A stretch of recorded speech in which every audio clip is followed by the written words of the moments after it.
गहरा रिश्ता है। अल्हम्दुलिल्लाह 2000 भाई पीछे वाले कह रहे हैं आप बैठ जाए करके, आराम से बैठिए। ऐसा साहब है तो आज का तुम देने वाले हैं, बहुत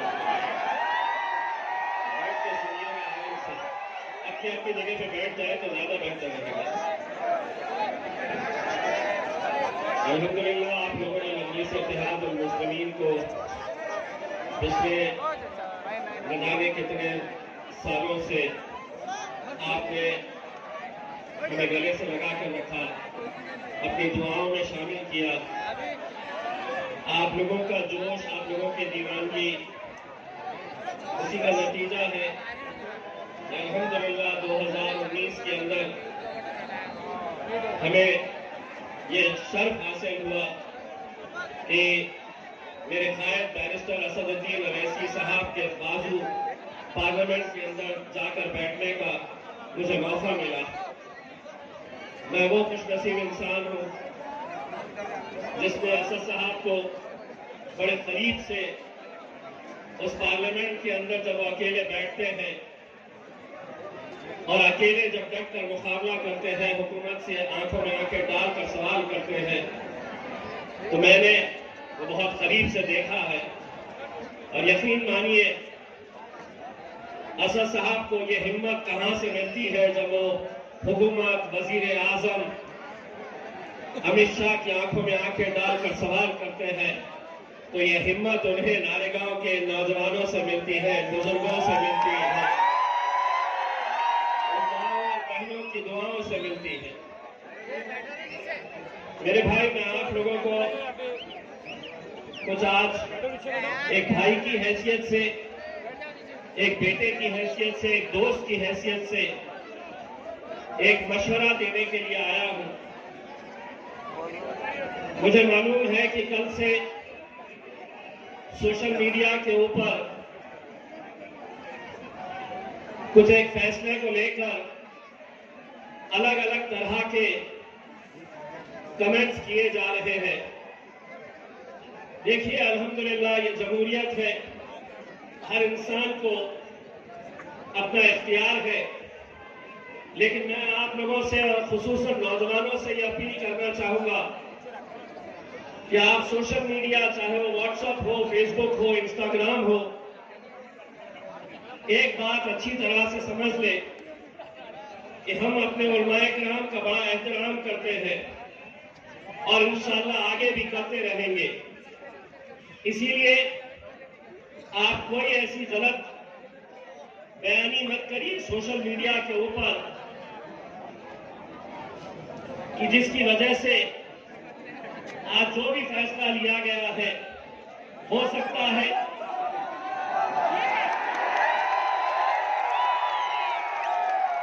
ये हमारे राजस्थान के सदर है मजलिस इत्तेहादुल मुस्लिमीन के जमील खान साहब, ये उनकी मोहब्बत है। जमील भाई, बहुत बहुत शुक्रिया आपका। तो मैं जो बात कह रहा था, कल ऐसा ना हो कि आज जो फैसला लिया गया है और कल अगर अल्लाह ने दिलों को फेर दिया और हमारा आमना सामना हो जाए तो किसी को शर्मिंदगी का मौका नहीं मिलना चाहिए।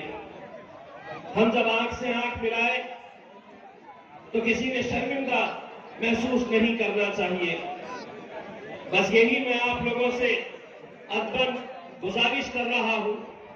और एक बात आप लोगों को उतने ही मजबूती के साथ कह रहा हूं कि इंशाअल्लाह 20 तारीख के दिन सिर्फ मजलिस और पतंग के ऊपर ही मोहर लगेगी। इंशाअल्लाह 23 तारीख के दिन औरंगाबाद सेंट्रल और औरंगाबाद ईस्ट, इंशाअल्लाह ये दोनों ही सीटों के ऊपर मजलिस इत्तेहादुल मुस्लिमीन कामयाब होगी, आप लोगों की दुआएं और आप लोगों की मेहनत के नतीजे में। आप ये बात अच्छी तरह से समझ रहे हैं कि आज हमें यहां पर हराने के लिए, गिराने के लिए कैसी कैसी साजिशें रची जा रही है। मुझे मालूम है कि अगर हमारा वोट बटा, अगर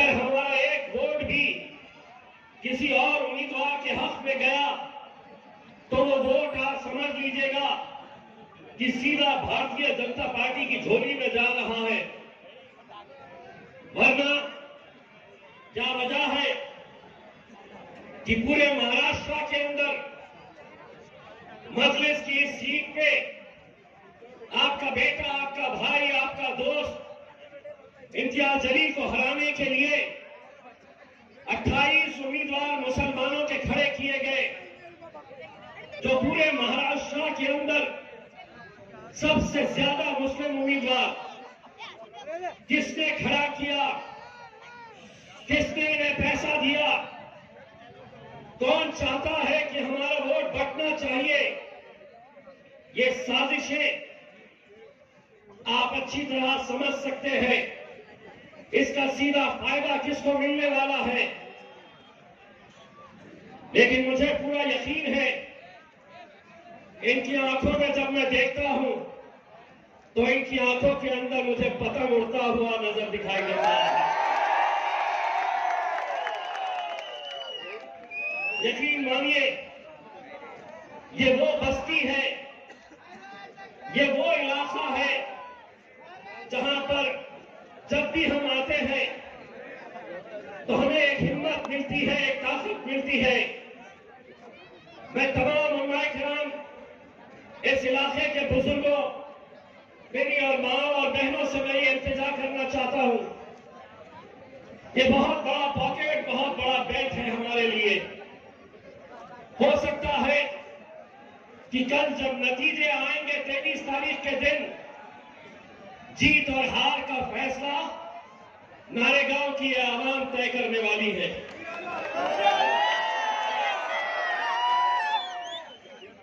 हमें मालूम है कि अगले कुछ दिनों के अंदर कैसी कैसी साजिशें और रची जाने वाली है।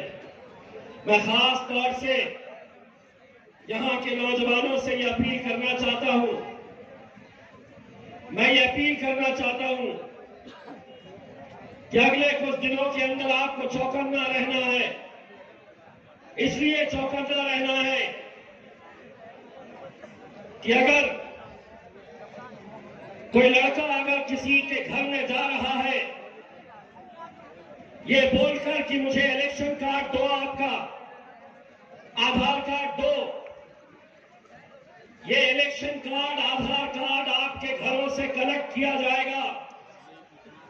इलेक्शन से एक रात पहले आपके उंगली पर स्याही लगाई जाएगी और उसके बदले में आपकी कीमत तय की जाएगी कि एक वोट के बदले में हम 300 रुपये देंगे, 500 रुपये देंगे, 600 रुपये देंगे। ये ऐसे हथकंडे लोकसभा के इलेक्शन के अंदर भारतीय जनता पार्टी ने, शिवसेना ने सरकारी मशीनरी का इस्तेमाल करते हुए ये सब हथकंडे अपनाए थे।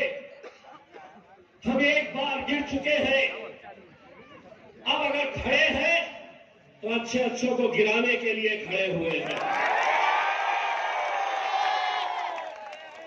एक बात समझ लो, गलती से भी अगर कोई ऐसी गलती करने के लिए नारेगांव के अंदर आएगा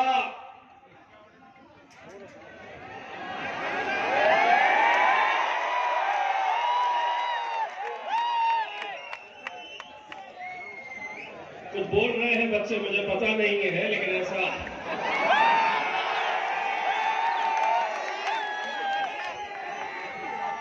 अंधी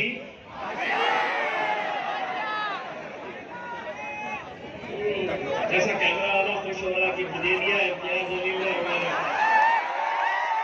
इम्तियाज जलील घंटा देता तो हमारे को हमसे इतना बोल रहे अंधी। आज इतना खौफ, इतना डर कि हमको हराने के लिए, भाई और बहनों, अरे इतना अच्छा काम किए हैं देश में, राज्य में, तो यहाँ आने की क्या जरूरत थी मोदी बाबा?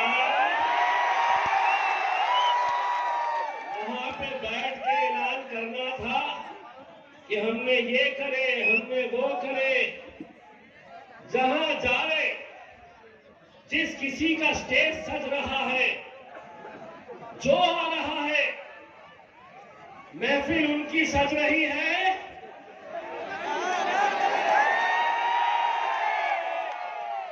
चर्चा बड़े पप्पा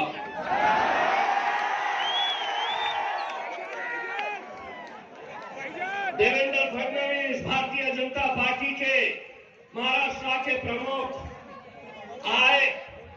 यहां पे ये नहीं बोले कि नारेगांव में पानी कब तक लाने वाले हैं। क्या बोले?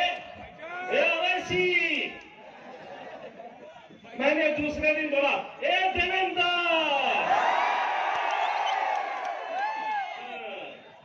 हम सूद समेत वापस देते हैं। गूंगे, मुक्के और बहरों की जमात नहीं है मजलिस। जिस भाषा में तुम बात करेंगे उसी भाषा में जवाब मिलने वाला है। 3 दिन बचे हैं। पता चला है कि मोदी जी के आने के बाद भी कुछ दाल गल नहीं रही है। तो सुना है उत्तर प्रदेश से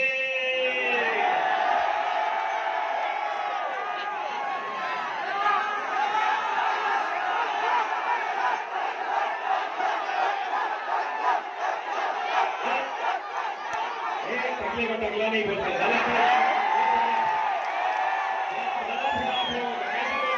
टकले में टकला।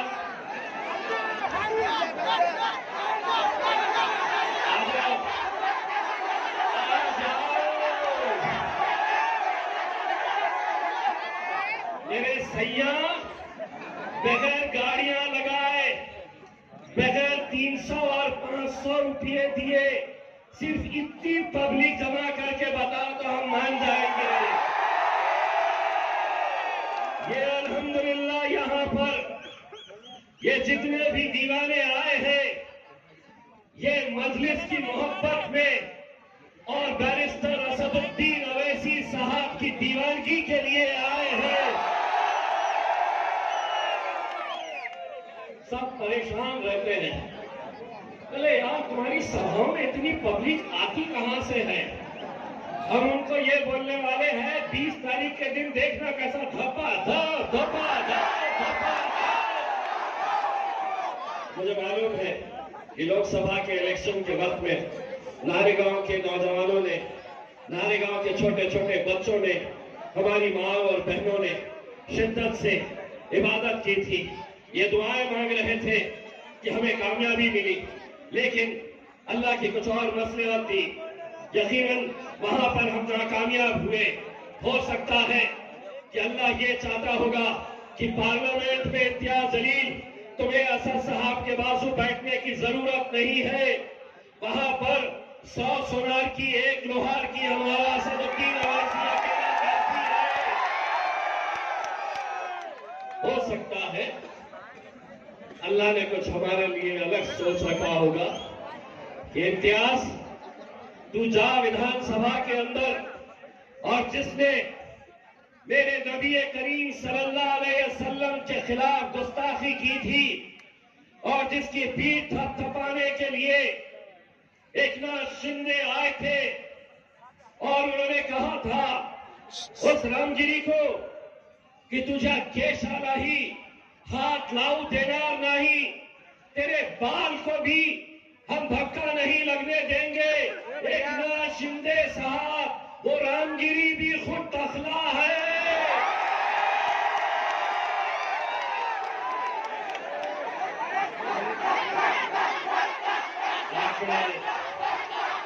आंकड़े मायने नहीं रखते हैं। कितने लोग विधानसभा के अंदर जाएंगे?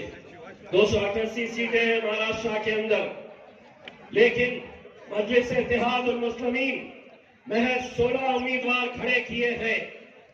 लोग कहते हैं कि 16 तो खड़े किए हैं, 288 है, क्या कर लेंगे अगर 16 के 16 जीत कर आ गए तो?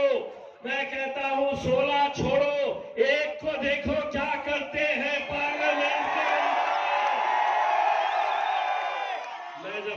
पार्लियामेंट में बैठता था, असद साहब की तकरीर 3 बजे होने वाली रहती थी तो भाजपा वाला आके 12 बजे 11 बजे मुझसे पूछता था, आज बोलेंगे साहब? तो मैं कहता था आज बोलेंगे। बोले काय पे बोलेंगे? मैं बोला तुम्हारी बजाएंगे, तबीयत से बजाएंगे। और अल्हम्दुलिल्लाह वैसा ही होता था। बस मेरे भाइयों, मैं आपके और असद साहब के बीच में ज्यादा वक्त नहीं लेना चाहता हूं, सिर्फ आपसे इतनी इल्तिजा करना चाहता हूं, अगर आपकी बेटी, आपकी बहन की कहीं शादी हुई है, वोट यहीं पर है, आपकी जिम्मेदारी है मेरे भाई। आप लोगों को यहां पर एक एक वोट की कीमत तो समझना होगा। नरेंद्र मोदी अगर वजीर आजम बनता है तो ऐसा ही नहीं, अमेरिका से, लंदन से, ऑस्ट्रेलिया से मियां बीवी बच्चे अपना प्लेन का टिकट खरीद के आते हैं सिर्फ नरेंद्र मोदी को वोट देने के लिए। और एक हम है कि पोलिंग बूथ यहां पर है, लेकिन बाद में पता चलता है कि वोट डालने इसलिए नहीं गए थे कि रिक्शे भी लगाए थे भाई। ना रिक्शे चाहिए, नानखलिए की दावत भीड़ बाईपास में है तो वहां चले जाएंगे, लेकिन यहां पे रिक्शे नहीं लगाए थे। मेरे भाई, 20 तारीख के दिन अगर हमारा वोटिंग परसेंटेज 80% से नीचे रहा तो मैं बड़े अफसोस के साथ ये कहना चाहूंगा कि आपको 23 तारीख का दिन भी इंतजार करने की जरूरत नहीं है। जीत और हार का फैसला 20 तारीख के दिन ही हो जाएगा अगर हमारे अपने इलाकों में 80% से कम का वोटिंग परसेंटेज रहा। और अगर 80% के ऊपर तुमने हासिल कर लिए, 23 तारीख का इंतजार नहीं, 20 तारीख के दिन ही इंशाअल्लाह जश्न मनाएंगे।